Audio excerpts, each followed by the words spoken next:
Number 15. My dad met Richard Ramirez while working as a prison guard. My dad is probably the most jaded person I know. I have never seen him intimidated by anyone. When he was retelling this story, he got a really scared look on his face. For some context, Richard Ramirez was the second Night Stalker in Southern California. He had recently been caught and was temporarily being housed in the prison my dad worked at. My dad was assigned to him, and after meeting him, he refused to ever go near him again. There were these women that would visit him and bring him things, and they always looked terrified. But this man was so manipulative and effective with speech that they were completely under his control. He would look you directly in the eye and say things like, "Are you happy with your life?" and "I can get you anything you could ever want if you do what I say." The worst part is that you would believe it. He had this way of speaking and getting inside your head that made you feel powerless and like you had to rely on him. My dad said that out of all of his years in law enforcement, to this day, that is the only time that he felt like he was in the presence of someone truly evil. Number 14.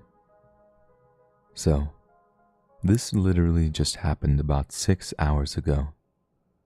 I watch a lot of creepy stories on YouTube and had heard of Reddit through there. This is one of those instances in life that really makes you wonder how fucked up people really are, and that true monsters look like humans. I hope this story gets read and can help save a life someday. Backstory. My wife and I don't live together. She had become abusive over the last few months, mostly towards our daughter. Our daughter is almost 18 months old and is my whole world. I am unemployed at the moment, but my mother had been helping me out a lot. Today around 4 p.m., I took my daughter to the store. I usually do this around the time she wakes up from her nap. My daughter is a very active child and can't seem to sit still for more than 10 minutes without getting cranky. I usually let her walk with me, holding her hand and patiently walking at her pace. I usually get just a juice for her, but had to get some extra groceries that I was short on: flour, sugar, and some noodles. I also remembered we were low on milk and grabbed a gallon on our way back. With all that I was carrying, I wasn't able to hold her hand. I made sure to walk behind her, but that only makes her walk slowly.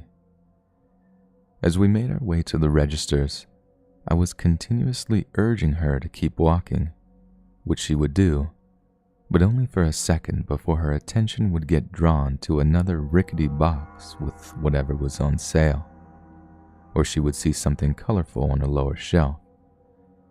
I was getting a bit frustrated, but I wasn't showing it in my voice. I kept urging her to keep walking, and she kept getting sidetracked. With everything I was carrying, I started to wish I had grabbed a basket. At the front, their customer service desk holds Register 1, which was thankfully open. I want to take the time to mention that my daughter is very fond of saying hi and waving at everyone. I set everything up to get rung up, but the service attendant was busy with a return at the customer service area, so I had to wait. The entrance to the store is to my right. The only exit is behind the service desk, which leads into the small foyer before leading to the other doors. As people enter, they have to pass the customer service desk. I was being fatherly to my daughter, trying to entertain her with patty cake and the itsy bitsy spider while we waited for the cashier to check us out. My daughter would frequently wave at people passing and say hi in her squeaky toddler voice.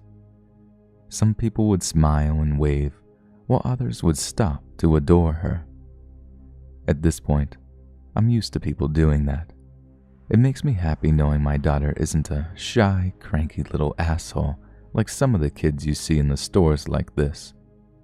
The lady was ready to check us out, and I told my daughter to hold my hand since I wouldn't be looking her way. I had to pull my wallet out to retrieve my debit card to pay for the groceries and let her hand go for a moment. I kept looking her way to make sure she wasn't wandering off. The lady went to hand me my receipt when she all of a sudden yelled at someone behind me. "What are you doing with his daughter?" she bellowed as I turned to look at a man who had picked her up and started running towards the entrance doors. I was shocked. The doors didn't open since they were a one-way set of doors, and the cashier quickly picked up the phone, yelling that she was calling the police.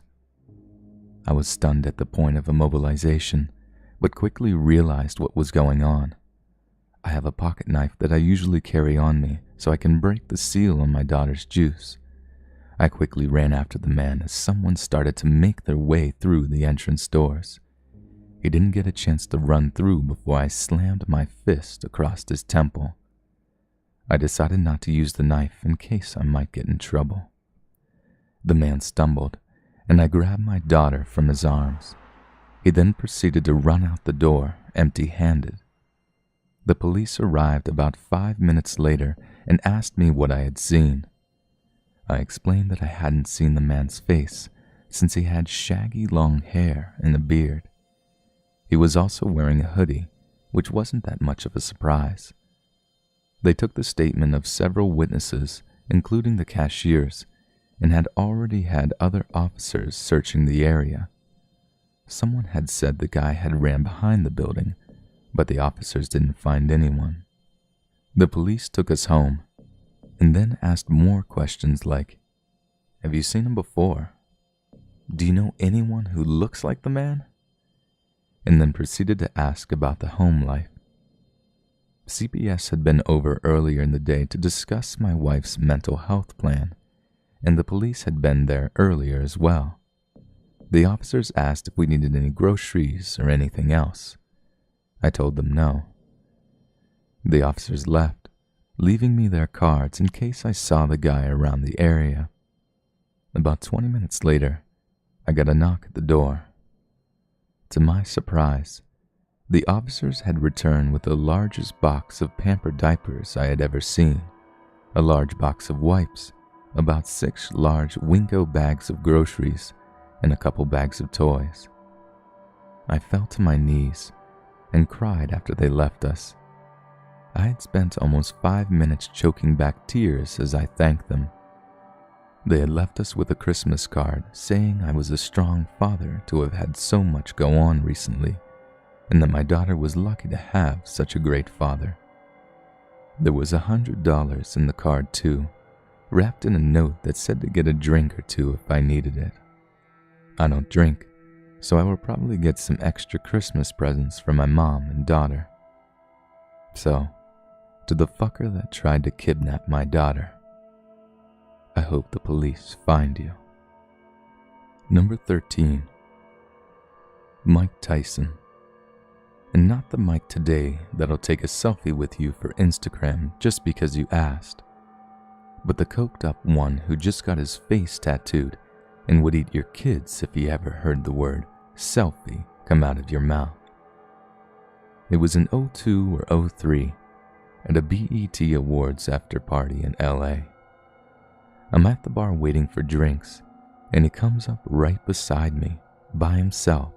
No bodyguards, no friends, no one. He's talking shit about everyone.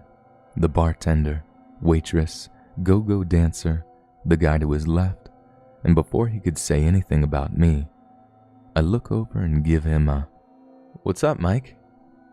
Keep in mind, I'm starstruck as fuck, but I deliver that "What's up, Mike" so calmly you would have thought I knew the man for years. After I said that, he looked at me and his face lit up and gave me a hug. Now, I'm 6'2", Mike's maybe 5'9", and I've never felt so small. This hug felt like I had just walked into a jail cell, and there was Bubba waiting for some fresh meat. I've yet to have a more uncomfortable hug in my life. After he lets go, we have a conversation, mostly about me being in the Air Force, that lasts for maybe 5 minutes. This again was one of the most confusing conversations I've ever had. There were points in the conversation where I thought that he was about to whoop my ass. He would talk about George Bush and why I would want to serve a guy like that while looking at me dead in the eye like there's a ref between us asking to touch gloves. Then he would start smiling and finish it with a, "Man, this is a great party." Definitely one of the scariest and most what the fuck moments of my life. I've met some fucked up people and been in some sketchy situations, but meeting Mike tops them all just for the simple fact that I've never had someone put me on an emotional roller coaster like that from a 5-minute conversation. Number 12. Knew a guy, 5'8" or so, always dressed like an old school librarian. Quiet guy, friendly. We were having drinks after work, and some 6'2" Neanderthal was getting rough with some girl outside the bar. The Neanderthal had 4 similarly cavemen-like friends with him. I'm a fairly big guy, and I stepped in and said, "Mate, how about you step back and leave the lady alone?"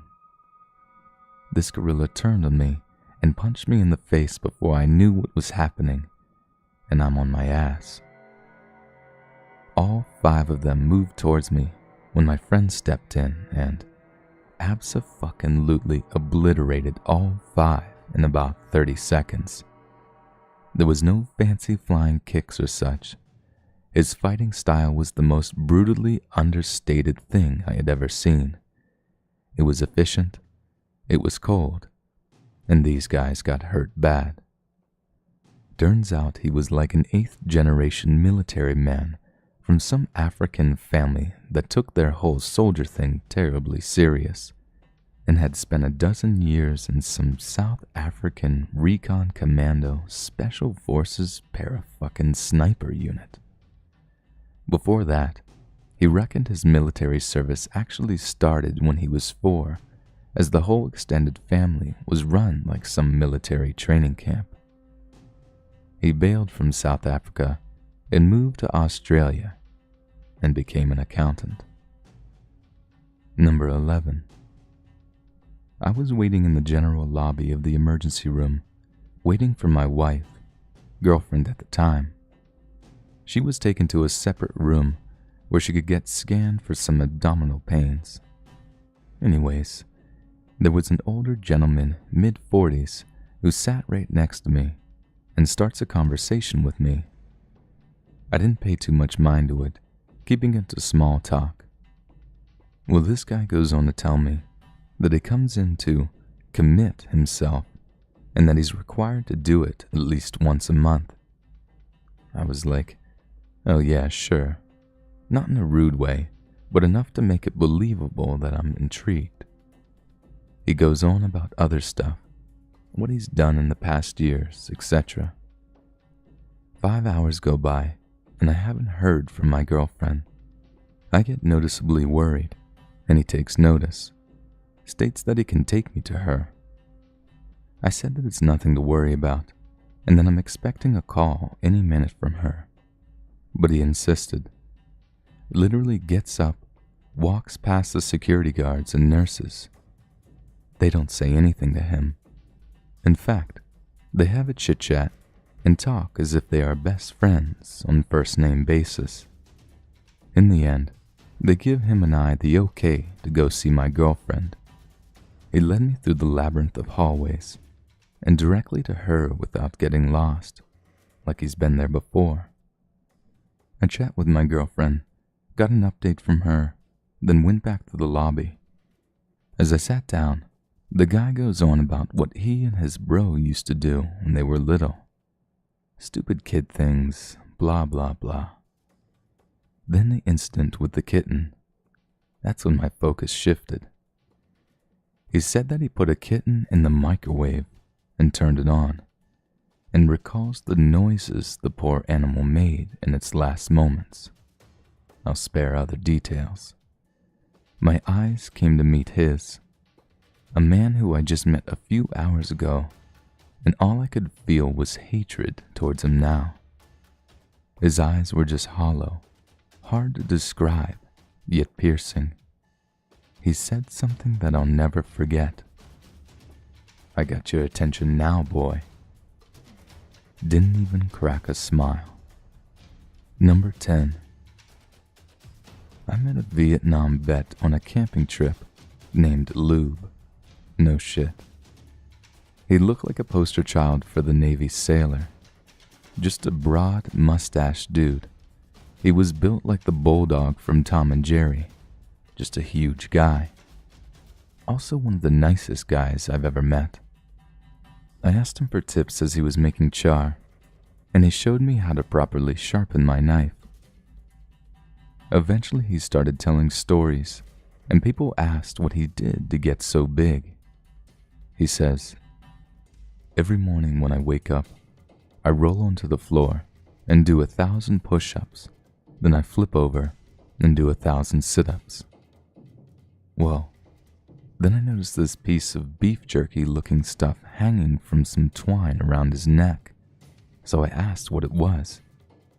He kinda laughed and then said, "Well, when I came back from Nam, I was pretty messed up. I ended up slicing off the meat off the front of my shin and then jerkying it." He then rolls up his pant leg and shows us this huge scar on his shin, much bigger than the piece on his necklace. So I said, "That's a lot bigger than the piece around your neck." "Yeah, I've been chewing on it." This was in like 1999, and I thought surely this guy is just telling stories. So I asked another guy I knew who served with him. Nope. Those stories are true. This badass sliced his own leg meat off, jerkied it, and hung it around his neck. And the fucker would chew on it. I was still pretty skeptical.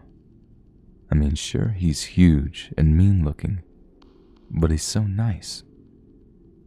Sure enough, the next morning I see him literally roll out of his hammock, land on his chest, and start pounding out push-ups. Maybe not your typical scary story, but for damn sure someone I want to really like me. I have other stories about him if you're interested. Story 1. So while we were camping, I seem to remember him telling this story. Lube loved knives, but he didn't look at them as tools. Well, in the 90s, he lived in a really bad area, so he used to patrol his neighborhood in the evening to make sure everything was copacetic. Apparently one time he was walking down the street and he comes upon this gang of guys. One of them pulls a switchblade on him and demands his money. Apparently along the lines of, "Give me what you got, or I'm gonna stab you, old man." So Lube, being Lube, reaches behind his back and pulls out what I remember hearing was a Bowie knife and says, "Like this?" Then runs the knife through the other forearm, like straight through, to the guard. Apparently the guy's response was screaming, "You're crazy!" To which Lube replied, "You're damn right." Then after they ran off, he went home and cleaned and stitched himself up. He did have a ton of knives with him, and hanging around his neck, besides what I assume was jerkied flesh, was also a small straight knife, a medium straight knife, and some kind of turquoise jewelry. Story 2. So if any of you remember the hunt for Eric Rudolph in the late 90s and early 2000s, he was wanted in connection with several bombings, but had taken refuge in the Appalachia wilderness. The FBI had been hunting him for some time, and there was another militia group that was out there assisting the FBI with the search. Lube and a couple of other guys on this camping trip had been a part of that. They're out there searching for this guy, basically making a grid of the area and then searching the grid a square at a time. So this new guy shows up out of nowhere and is really in the middle of everything and wanting to go on each search and basically acting really suspicious. So a couple of guys decide he might be a mole or a friend of the guy they're looking for, who was reporting on where we are searching and giving him a heads up. Either that, or he's an FBI mole. Either way, it makes them uneasy. Supposedly the FBI method of searching the Carolina forests was to drive down the roads at moderate speed with a lookout on each side of the vehicle, so I don't think their search was going very well. And then again, I wasn't there. But anyway, no one really likes or trusts this guy, so while everyone is getting ready to go out, they tell the guy to watch camp that day, and for Lube to keep an eye on the guy they don't trust. I'm not sure what else was said. I'm not sure what Lube heard. All I know is when my dad, who had been part of the group, came back to the camp a little early, he'd gotten stung by a ton of wasps or hornets. All he saw was this guy tied head to toe to a tree with his hand tied behind him. Then Lube sitting about 3 feet away from the guy in a camp chair, sharpening that Bowie knife of his and looking the tied up guy dead in the eyes. They had been gone for 8 hours. My dad runs up to him like, "What the hell, Lube?" "Well, you told me to keep an eye on him, and that's what I've been doing." "He ain't going anywhere," Lube says, with a shit-eating grin on his face. I don't think that guy came back to camp. Number 9. So this was told to me by an old family friend, Nikki, numerous times as a kid growing up, as one of those life advice stories to keep in mind through the years. And to her credit, I have never forgotten it. Whenever anything associated with hitchhiking comes up, it always springs to mind, and probably always will. Makes me a bit ill whenever I think about it, actually. So, Nikki, who grew up at the same time as my dad, so this was about the early 80s, I believe, was a young woman in her mid-20s. She's one of those real kind-hearted souls, always willing to help another out in a time of need, you know? And I can't imagine her being anything other than that when she was younger, so I totally see her doing this too. So, driving into the city, about 2 hours or so drive out from town, she saw a man walking down the side of the road. As she neared, he turned and, in typical hitchhiker manner, stuck out the old arm and thumb. Nikki, bless her heart, pulled over and asked him if he needed any help. She told me that he was really polite, if not a bit shy. When he asked for a lift into the city, Nikki gave a smile and popped open the passenger door for the guy, who tossed his bag into the back seat and buckled up for the ride ahead. They talked pleasantly for most of the trip, about friends, the news, etc., you know, happy small talk. She felt that they were getting on really well, and even bought him dinner at the pit stop a little over halfway there. She says he seemed really flustered and awkward when she paid, but one of the things they had talked about was money and how he was pretty dang strapped for cash, which was why he was hitchhiking in the first place. But he eventually relented and they went on their way.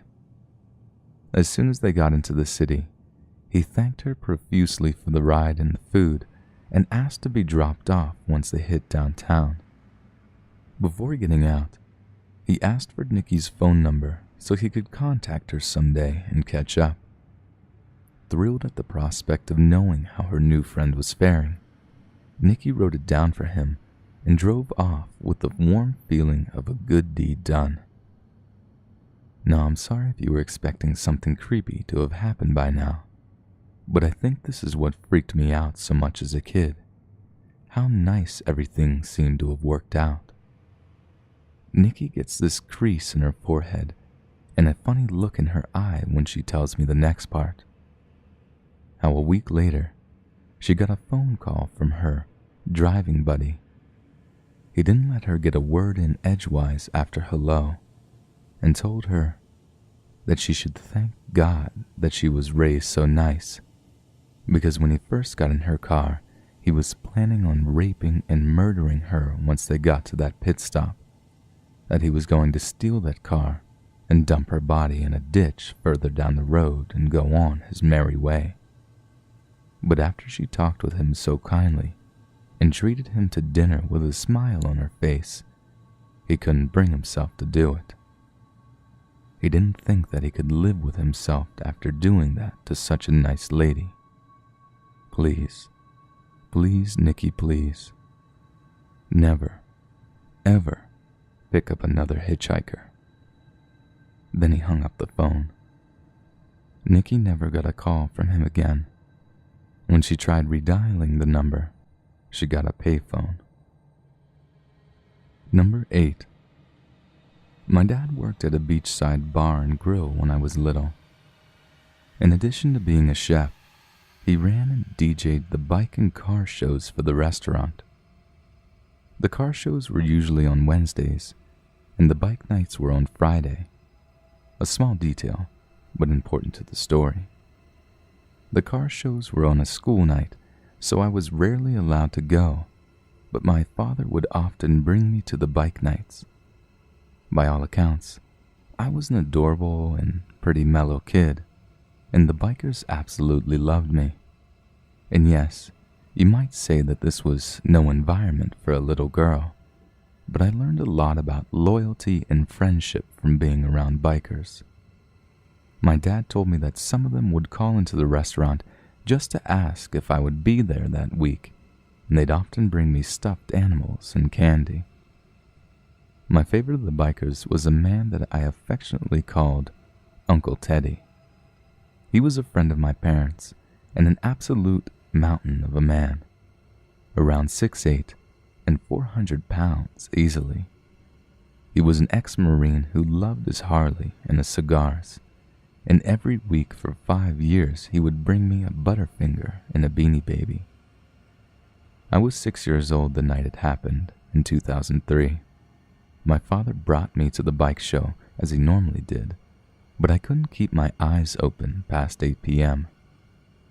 The show didn't end until 10, so my dad had gotten into the habit of putting an air mattress in the back of the restaurant, and he and Teddy would check on me every 15 minutes. I was asleep when I felt a hand on my shoulder. It was a man that I'd seen around before, and he wasn't dressed in biker gear. He was wearing a short-sleeved plaid shirt and jeans, and looked greasy, but not particularly scary. He smiled at me and told me that his name was Sean, and that he was a friend of my dad's, and that my dad had asked him to drive me home. My parents had tried to ingrain stranger danger in me, and they told me 1,000 times never to talk to anyone I didn't know. But he knew mine and my dad's name, as well as the nickname everyone called me, and I totally bought it. I got up, grabbed the flamingo Beanie Baby Uncle Teddy had given me, and started to walk towards the parking lot. Sean didn't have a bike. He had a very old 4-door sedan.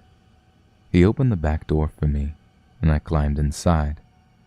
You know how in senior citizens' homes they often have plastic-wrapped couches or chairs? That's what the back seat of his car was like, totally covered in plastic. I think now that it was probably so there would be no trace of DNA left behind. Sean started to drive away, and to this day I can't believe how lucky I got. He had parked the car behind the restaurant in a way that it wasn't immediately visible to the bike show. But as he pulled away, I saw Teddy heading through the door, presumably to check on me. He just happened to look up at the exact moment, probably to acknowledge the car, and I smiled at him.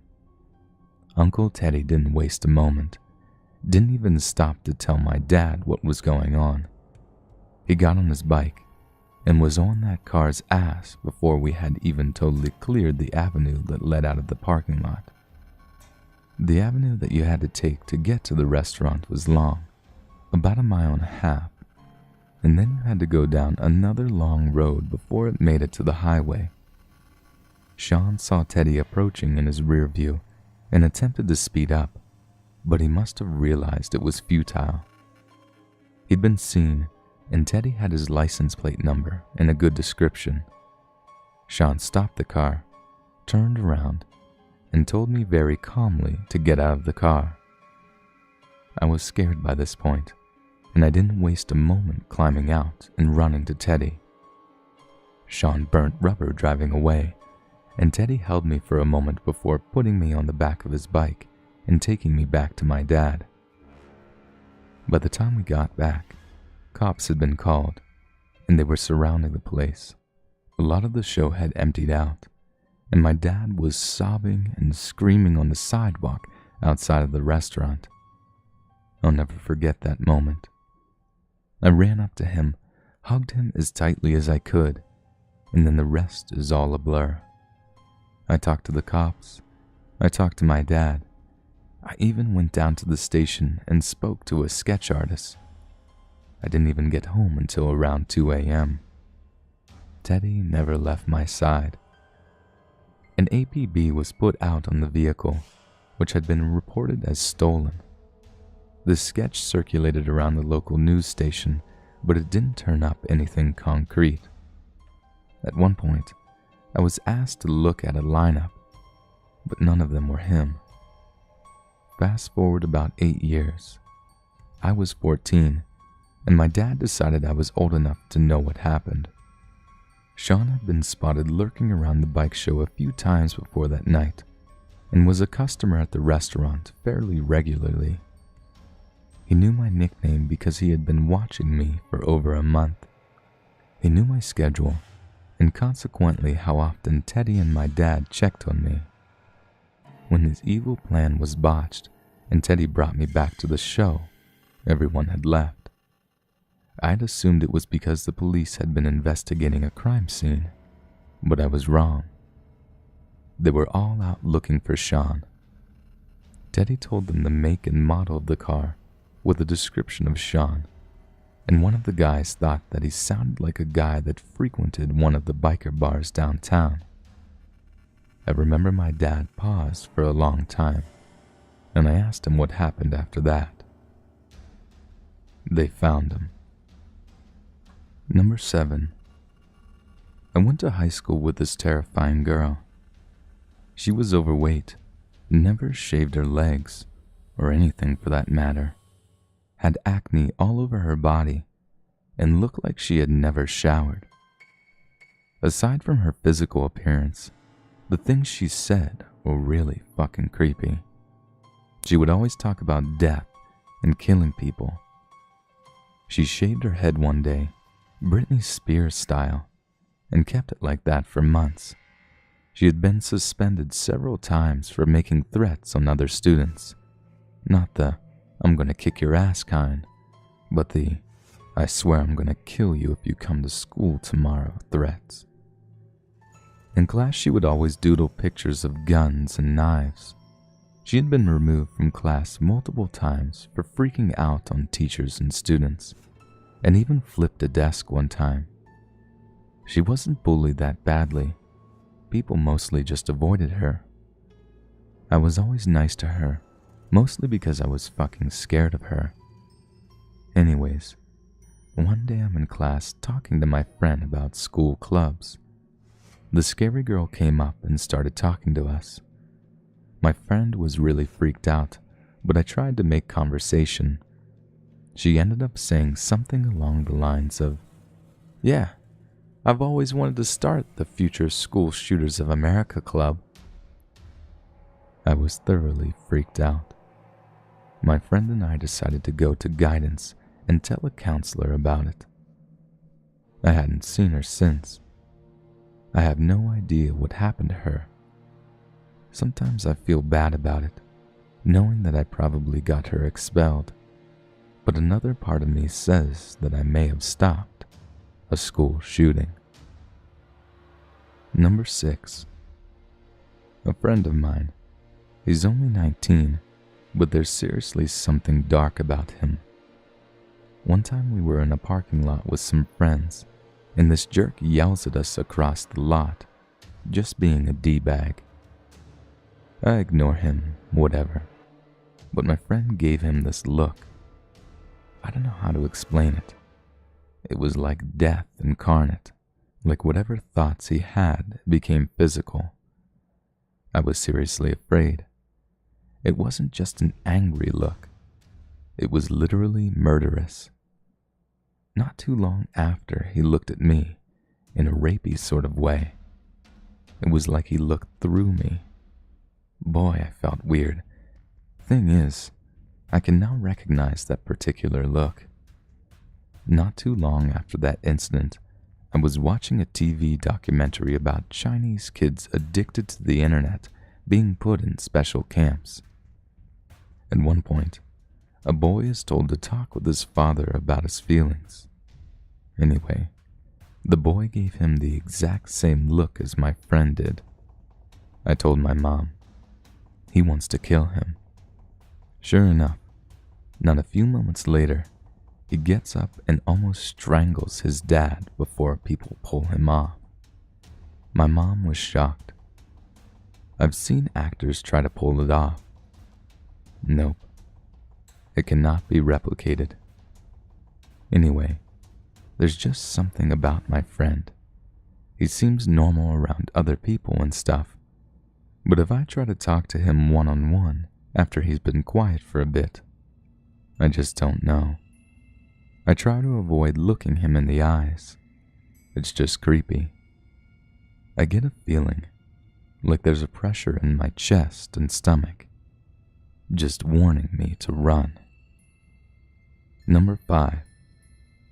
I've met and have known gangsters, drug dealers, killers, ex-spec ops soldiers, and 2 people that have killed their abusive, murderous parents in my time. I was never scared or intimidated by any of them because I knew they weren't crazy. All except one. We'll call him Kenny. Kenny was recently released from jail after 10 years. Apparently he has ties to the local mob and was actually pretty high up. We were sitting in a coffee shop when he came in. My friend is the son of one of Kenny's circle, so he comes over and says hi, introduces himself to me. Right away, I could tell this guy was off. He was cold in his demeanor, and he had dead eyes. He gave off a really bad vibe, like I could kill you without batting an eye. Anyway, I guess he was there to extort the owner of the shop. He was back in town, so he wanted his dues. After he had spoke with us, he had had a heated discussion with the owner. The shop got quiet. Kenny's entourage made their presence known and discouraged anyone intervening. At this point, the owner's girlfriend got in Kenny's face, and without hesitation, he started beating her mercilessly. No one could do anything without risking some serious consequences. Even the owner had to sit and watch while Kenny went to town on his girlfriend. It was disturbing. Needless to say, everyone noped the fuck out real quick. Never saw the guy again, but heard he got locked up again 2 months later on extortion and attempted murder charges. Some people just don't belong out here. Number 4. Back in the early mid-1970s, my mother and I lived in the Pacific Northwest. I was about 6 years old. We were on an offbeat road right out of Seattle. Very dark night, no moon, and a wisp of fog. We saw a Volkswagen Beetle on the side of the road with their emergency flashers on, and a rather good-looking guy, as my mom describes him, with his arm in a sling waving us down. My mom pulled over, being the kind woman that would help anybody in need, and he looked normal. Mom rolled down her window and asked if she could help, and the guy asked my mom if she could help him get the last lug nut off his tire so he could change his flat. So my mother introduces herself, and he said, "Hello, my name is Ted," and then smiled, and then looked at me, reached over, and shook my hand and asked my name. And I think I got the bad vibe as well, because I said nothing to him. My mom said something about his smile really made her uncomfortable, and then she noticed that he was missing the passenger seat in his Beetle. So she rolls the window back up and said she would call a tow truck to come help him at the next city, then speeds away. While looking in her rear-view mirror, she sees him taking off the sling and getting back in the Beetle, and took off very fast in the opposite direction. So that's the night, at 6 years old, I shook the hand of Ted Bundy. Number 3. One time when I was about 17, my friend and I were out for a walk. We were underage at the time, so we had to do that when we wanted to smoke. He lived in Pilsen. For those of you unfamiliar with the neighborhood, it was a mostly Hispanic neighborhood in Chicago that was run for a while by gangs. It wasn't the worst neighborhood, but both of us grew up there. My parent moved when I was 7, and we went to school there. Now, it's pretty safe since gentrification, but back then it was still mostly run by gangs.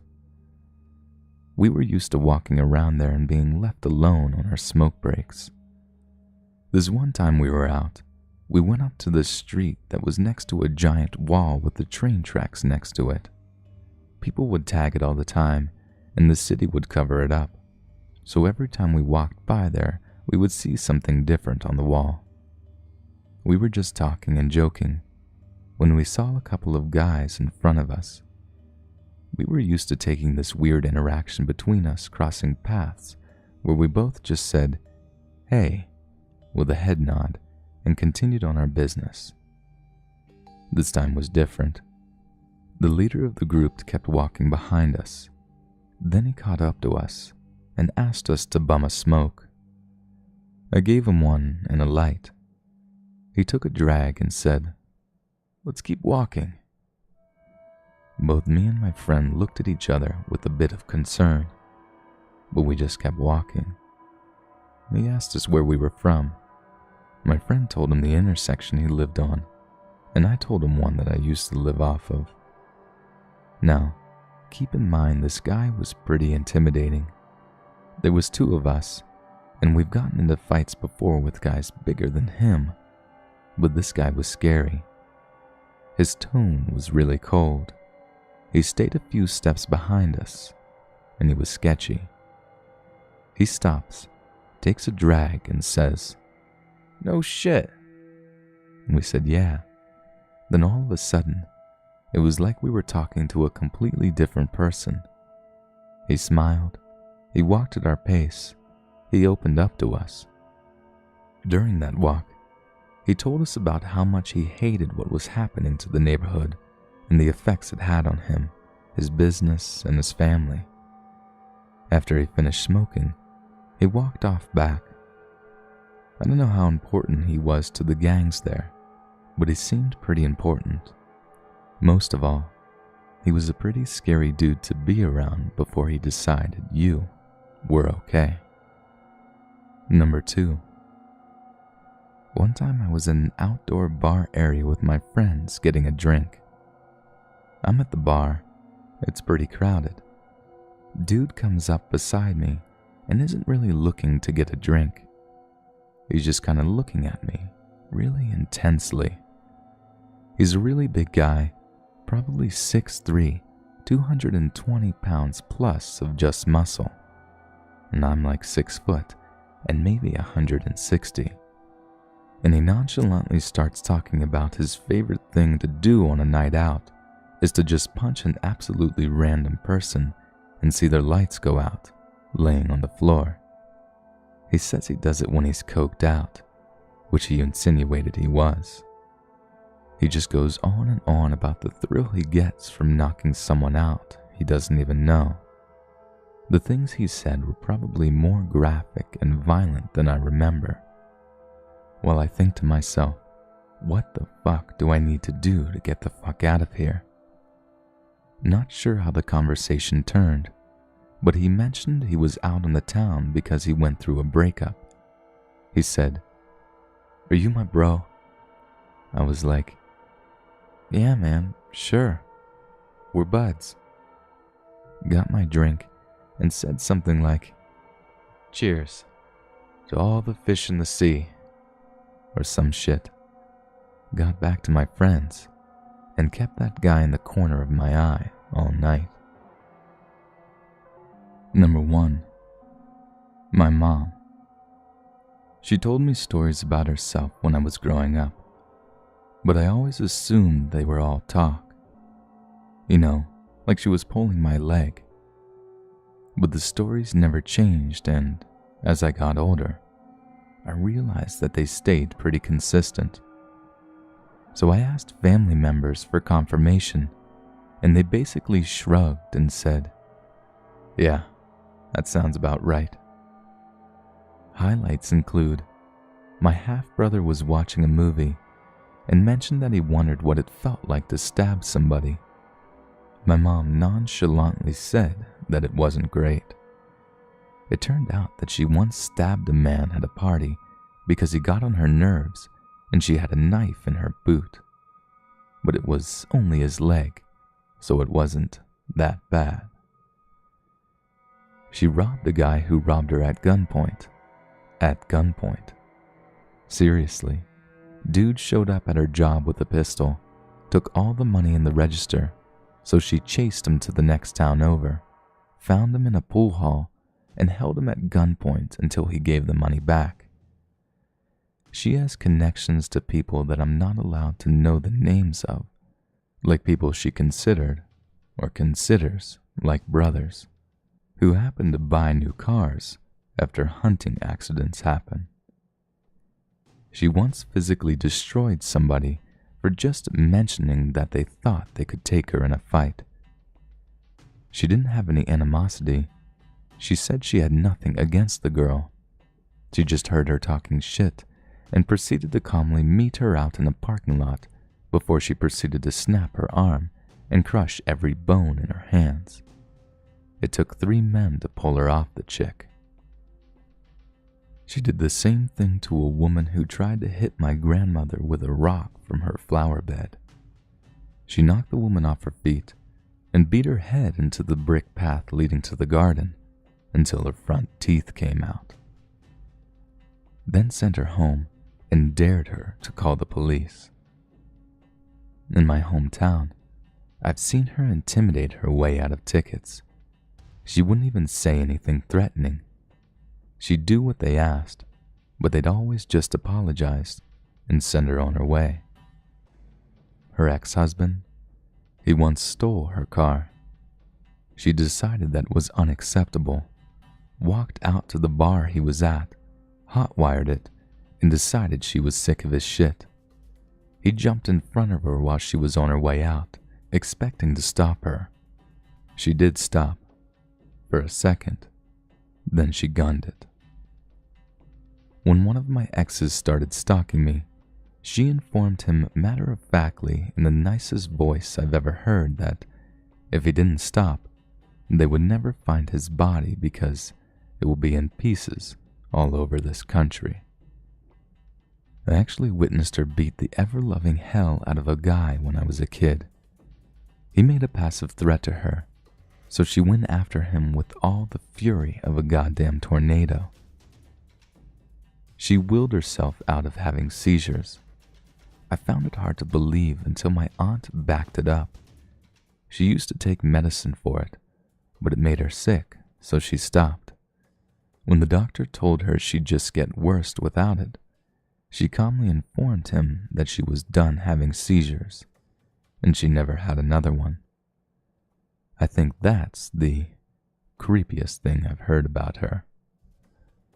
You know, next to the multiple stories of all of her friends who died or were murdered, which makes it seem like she was the last one standing, she actually told me that she'd probably be a pretty bad mother if she didn't have a massive brain injury in her early 20s. She has a dent in her head where her skull is thinner in places from the surgery. It's weird. Everyone has told me that she was quieter and meaner before and seemed kind of detached from things she did. But if you talk to her now, she's the happy, buoyant, and extremely friendly lady. It was like a complete personality shift. She has her moments, but she talks about her previous exploits in a way that's so chipper and surreal. By far, one of the potentially scariest people I know. Fascinating to talk to, a wonderful parent, and she fucking knows how to make a daughter feel safe.